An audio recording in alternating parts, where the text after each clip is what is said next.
여기 중국인 마스터 셰프에게 속아 그동안 한국이 가난한 음식만 먹는 줄 알았다던 영국인 셰프들이 있습니다.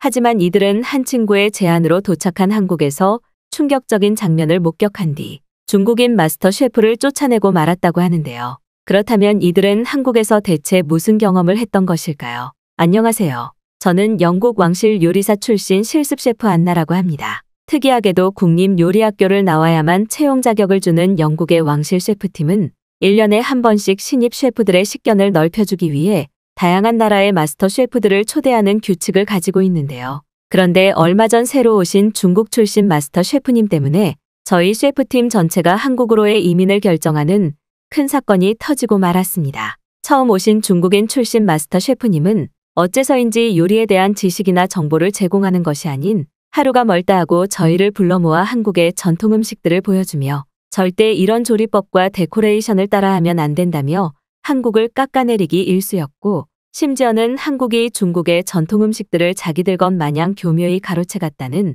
요리 강의를 굉장히 자주 진행했는데요. 영국 왕실의 마스터 셰프였기에 어느 정도 실력은 보장된 사람이기는 했지만 시간이 지날수록 저와 같은 신입 셰프들은 중국인 마스터 셰프의 아무런 도움이 되지 않는 한국 깎아내리기 강의에 점점 지쳐가고 말았습니다. 심지어 중국인 마스터 셰프님은 한국의 전통 음식 중 하나인 김치의 이름을 중국식으로 변경해서 왕실을 찾아오는 귀빈들에게 대접하자는 어처구니 없는 제안까지 했고, 결국 저는 이를 참다 못해 영국 왕실에 직접 중국인 마스터 셰프를 신고하고 나섰는데요. 평소 한국에 관심이 있던 친구를 두고 있던 저는 중국인 마스터 셰프가 행하는 행동이 명백한 한국을 향한 국가침범이라는 생각이 들었고, 저뿐만 아니라 다른 셰프 동료들도 더는 중국인 마스터 셰프와의 아침 준비 시간을 거부하기 시작했습니다. 하지만 중국인 마스터 셰프님은 아랑곳하지 않고 계속해서 한국은 가난한 음식만 먹는 나라다, 한국 전통 음식들을 절대 요리해서는 안 된다는 황당한 소리만 늘어놓았고, 심지어는 아침 식사 시간에 제일 인기가 많은 한식 메뉴들을 전부 빼버리겠다는 강제적인 모습까지 보이기 시작하더군요. 그리고 바로 그 순간 저와 몇몇 셰프 동료들은 한식은 아침 식사 시간 귀빈들이 제일 많이 찾는 음식 중 하나인데 대체 뭐하는 짓이냐며 단체로 앞치마를 집어던졌고, 영국 왕실의 요청에 중국인 마스터 셰프가 떠날 때까지 출근을 하지 않겠다는 강수를 뒀습니다. 또한 더욱 심각한 문제는 중국인 마스터 셰프님이 항상 씻지 않고 출근을 하는 것은 물론 위생모까지 쓰지 않아 귀빈들의 음식에서 머리카락이 나오는 문제마저 생기고 있었다는 사실이기에 저와 신입 셰프들은 도저히 이런 수준 낮은 중국인 셰프와의 동행을 참을 수가 없었기 때문이죠. 그러던 어느 날 저는 도대체 왜 중국인 셰프가 그렇게나 한국에 열등감을 보이고 깎아내리는 것인지 순간적인 궁금증이 생겼고, 어차피 중국인 셰프가 해고당하기까지는 약간의 시간이 남아 있었기에 셰프 동료들과 함께 한국 여행을 가보기로 했는데요. 그런데 단순 궁금증에서 시작한 한국 여행은 한국 도착 단 3초 만에 저와 셰프 동료들의 인생을 극적으로 바꿔내고야 말았습니다. 놀랍게도 한국은 중국인 셰프가 가난한 후진국이라고 했던 것과 달리 어째서인지 중국은 물론 영국과도 비교되지 않는 최신식 도시 인프라를 가지고 있었고, 한국의 이러한 모습은 살아생전 처음 보는 선진국의 모습처럼 보였기 때문인데요. 한국의 인천공항은 영국의 공항보다 훨씬 규모가 컸지만 얼마나 관리를 잘하는 것인지 엄청나게 쾌적했고, 이에 더해 로봇으로 공항 이곳저곳을 청소하고 있는 한국 공항의 모습은 SF 영화 그 자체였습니다. 저뿐만 아니라 다른 셰프 동료들도 말로만 듣던 한국의 모습에 어안이 벙벙해지고 말았고,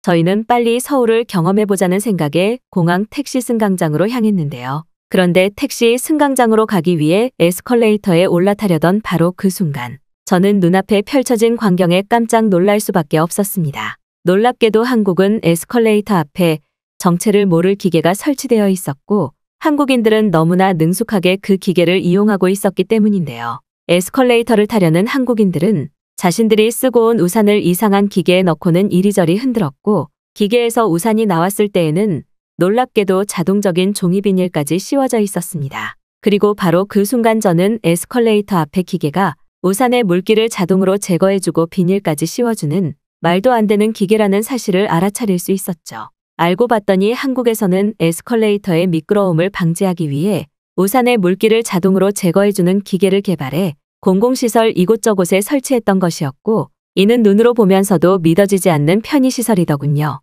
실제로 제가 태어난 영국에서는 이러한 우산물기 제거기가 공용 인프라 시설에 전혀 없는 것은 물론 만약 설치했다고 하더라도 단 하루 만에 돈이 궁한 노숙자들에 의해 사라졌을 것이 뻔한 상황인데 한국은 전혀 달랐습니다. 한국인들은 하나같이 훔쳐가는 것에는 관심이 없는 듯 에스컬레이터 탑승 직전 차례를 기다리며 우산물기 제거기를 사용했고 저는 한국인들의 이러한 모습이 진정한 선진국 시민의식이라는 것을 깨닫고 말았죠. 어떻게 보면 아주 단순한 아이디어인 우산물기 제거기였지만 영국에서는 본 적도 없는 공용시설인 것은 물론 한국인들에게는 이미 이러한 최신식 인프라가 평범하게 익숙해져 버린 최선진국 사람들의 모습이었거든요.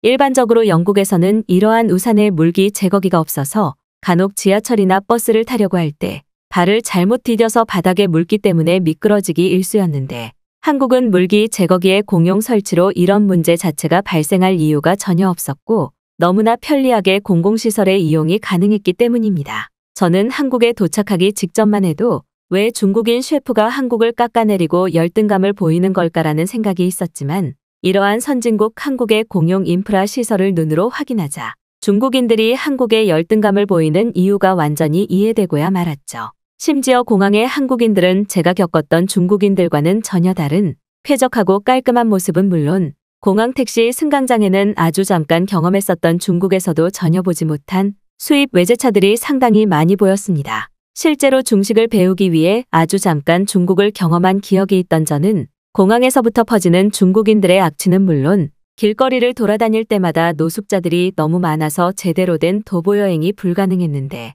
한국의 공항 길거리는 너무나 깨끗하게 관리되어 편리하게 택시를 탈 수 있더군요. 우산물기 제거기를 무려 1시간 넘게 살펴보던 저와 동료들은 한국의 도시에 대한 궁금증이 커지고 말았고 결국 공항 택시 승강장에 택시를 타고 한 번에 서울로 이동하기로 했습니다. 그런데 택시를 탑승하기 위해 공항 승강장에 있던 택시의 문을 연 저는 그 자리에서 얼어붙고 말았는데요. 놀랍게도 한국의 택시에는 뒷좌석 바로 앞에 영화를 볼 수 있는 화면이 설치되어 있던 것과 함께 화면 바로 옆에 영어로 청각장애를 가진 기사분이 운영하는 조용한 택시라는 놀라운 말이 적혀 있었기 때문입니다. 상식적으로 생각해봐도 청각장애인의 택시 운전이라니 저는 도대체 어떻게 이런 일이 가능한가 싶어 택시 이곳저곳을 살펴보았고 바로 그 순간 한국만의 놀라움을 느낄 수 있었는데요. 한국에 발달되어 있는 디지털 인프라 덕분인지 좌석 앞에 화면에 목적지를 자판으로 입력하자 기사님께서는 조용히 출발을 하셨고 이에 더해 화면에 나타난 외국인 전용 매뉴얼을 클릭하자 청각장애인 기사분이 운영하시는 고유한 택시의 운영 방법과 결제 방법이 너무나 자세하게 나와 있더군요. 디지털 인프라가 발달되어 있지 않은 영국에서는 절대 상상조차 할 수 없는 청각장애인 택시였기에 저와 셰프 동료들은 한국은 어떻게 장애인의 일자리를 위한 복지까지 이런 식으로 발달할 수가 있냐며 연신 신기한 택시 내부를 동영상으로 촬영하기 시작했습니다. 만약 영국에서 이러한 청각장애인 택시 제도를 운용했다면 너무나 늘어버린 범죄 피해 때문에 택시에 탑승하자마자 택시기사의 수익을 들고 달아났을 것이 뻔한 상황인데 한국인들의 높은 시민의식은 이미 평범한 일상인지 청각장애를 가진 한국인 택시기사님께서도 별다른 걱정 없이 너무나 안전하게 운행을 하고 계셨거든요. 말 그대로 치안과 디지털 인프라가 발달되어 있는 한국이 아니라면 절대적으로 불가능한 엄청난 선진국의 모습이었고 실제로 한국의 고유한 택시를 촬영해 SNS에 올리자 외국인 친구들의 대체 그건 무슨 영화 같은 나라냐며 극찬의 메시지가 쏟아지기 시작했습니다. 한국인 기사님께서는 단지 저희의 말을 듣는 것에 어려움이 있으실 뿐 운전을 너무나 안전하게 하셨던 것은 물론 저희는 앞에 있는 디지털 화면을 통해 기사님에게 감사하다는 말을 영어 메시지로까지 전달할 수 있었고 저희가 적은 영어가 한국어로 자동으로 번역되기까지 해서 너무나 편리하고 신기했는데요. 그저 단순한 전자패드 하나로 청각장애인 기사분의 일자리 확장은 물론 택시를 탑승하는 저와 같은 외국인 승객들도 너무나 조용하게 휴식을 취할 수 있었고 영국보다 훨씬 쾌적하고 안전한 한국만의 고유한 택시에 저는 그만 넋이 나가고 말았습니다. 그리고 아니나 다를까 30분 동안 택시를 이용한 저와 친구들은 서울 도심의 목적지에 도착해 계산을 할 때에도 그만 엄청난 충격을 받고 말았는데요. 목적지에 도착하자 저희의 디지털 화면에는 앞쪽에 있는 카드 투입구에 카드를 넣으면 자동으로 결제가 된다는 놀라운 말이 적혀 있었고 저는 그 순간 그 말을 도저히 믿을 수가 없었습니다. 아직도 영국에서는 무조건 현금이 아니면 택시의 이용이 불가능해서 항상 택시를 탈 일이 언제 있을지 몰라 항상 현금을 들고 다녀야 하는 불편함이 있는데 한국은 이러한 불편함 자체가 없었기 때문입니다. 특히 청각장애인 기사님께서는 친절히 카드 투입구까지 손으로 가리키시며 행복한 미소를 보이셨고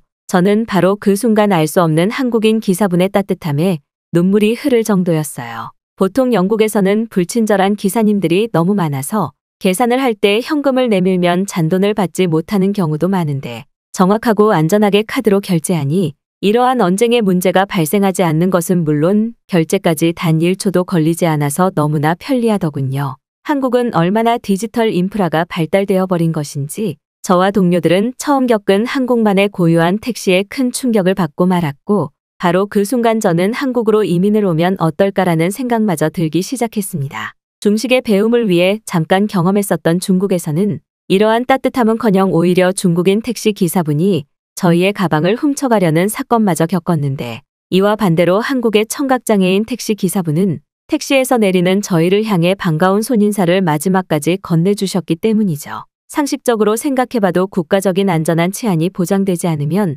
이러한 특수한 택시 제도는 절대 불가능한 모습이었고 이러한 한국의 선진국 복지 모습에 저와 동료들은 어떻게 이런 나라가 존재하고 있었냐며 한국만의 선진국 인프라에 혀를 내두르기도 했습니다. 하지만 한국에서의 진짜 놀라움은 바로 택시에서 내리자마자 눈앞에 펼쳐지기 시작했는데요.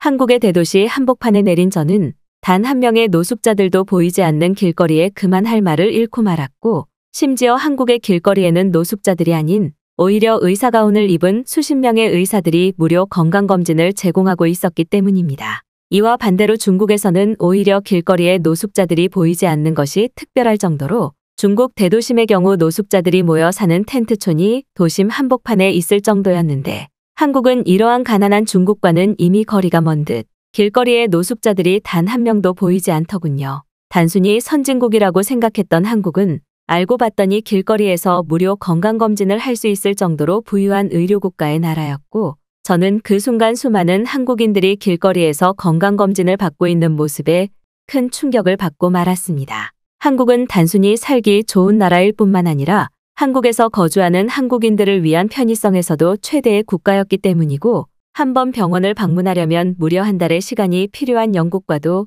엄청난 차이가 났기 때문이죠.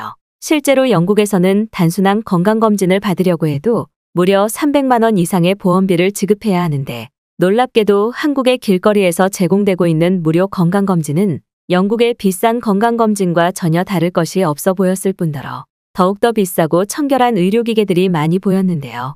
심지어 무료 건강검진을 안내하고 있던 한국인 의사분께서는 저희를 보시더니 외국인을 위한 근육통 검진 또한 준비되어 있다며 무료로 건강검진을 받아보라는 제안까지 하셨고 저와 동료들은 그 순간 말도 안 되는 꿈의 나라 한국에 엄청난 충격을 받고 말았습니다. 대체 그 어떤 나라에서 외국인들을 위해 이렇게까지 할 수 있다는 말인가요? 한국은 얼마나 부유하고 돈이 많은 나라인지 단순 자국민들을 위한 복지뿐만 아니라 한국을 방문하는 외국인들에게도 거의 비슷한 의료복지가 제공되고 있었고 저는 바로 그때 한국으로의 이민을 완전히 결심 내리게 되었습니다. 단순히 살기 좋은 나라일 뿐만 아니라 한국에서는 삶에 대한 지혜와 의미를 배울 수 있을 것 같았고 여기에 더해 길거리를 걸어도 너무나 안전한 한국만의 치안은 쾌적한 길거리를 걸으면서도 믿을 수 없었기 때문이죠. 실제로 중국에서는 저희와 같은 외국인들이 길을 걷고 있으면 무려 5분마다 중국인 상인들이 다가와 억지로 물건을 가방에 집어넣고 돈을 달라는 황당한 짓을 꾸미는데 오히려 한국에서는 길거리의 상인분들이 저희를 보며 무료로 음식을 주시거나 시원한 물을 주시는 등 따뜻한 배려만이 존재하고 있는 나라더군요. 그런데 한국의 놀라움은 이뿐만이 아니었는데요. 친구들과 함께 천천히 길거리를 걷던 저는 순간 길거리에 있는 한국인들의 모습에서 충격적인 장면을 목격하고야 말았습니다. 저희의 앞에는 딸로 보이는 한 한국인 여성이 다급히 아빠를 부르며 달려가고 있었고 놀랍게도 한국인 아버지의 외모는 절대 평범한 외모가 아니었기 때문인데요. 저는 정말 깜짝 놀랐습니다. 한국인 여성 또한 한눈에 봐도 20대 정도로 보였는데 놀랍게도 그녀의 한국인 아버지는 너무나 젊어 보였던 것은 물론 키와 체격까지 커서 중후한 매력이 드러나고 있었거든요. 보통 영국 남자들은 30대가 넘어가면 한순간에 늙어버려서 피부와 관련된 질환도 자주 발생하는데 놀랍게도 길거리의 한국인들은 어느 정도 나이가 있는 사람들도 전부 동안처럼 보였습니다. 잠깐 경험했었던 중국에서도 대부분의 중국 남자들은 관리가 전혀 되지 않아서 가까이 다가가면 악취가 날 정도였는데 한국인들은 얼마나 축복받은 유전자를 가지고 있는 것인지 길거리의 한국인들에게서는 전혀 냄새가 나지 않더군요. 그야말로 한국은 디지털 인프라와 안전한 치안, 심지어 시민의식과 같은 국가의 모든 부분에서 최선진국을 달리고 있었고 얼마나 부유한 경제 상황을 유지하고 있는 것인지 한국인들의 외모마저 축복받은 동안 유전자였던 것입니다. 그 후 한국에서 약 일주일 정도 여행을 겪은 저와 셰프 동료들은 짧은 기간이었지만 그 사이 더더욱 한식의 매력에 빠지고 말았는데요. 그리고 저는 지금 고향인 영국으로 돌아가지 않고 한국에서의 여행 기간을 늘려 지금은 한국의 유명한 한식당에서 전문적인 한식을 배우고 있습니다. 경험할수록 멋지면서도 살고 싶은 나라가 바로 한국이기에 저는 아무래도 나이를 먹을 때까지 한국에서 살아가고 있지 않을까 싶네요.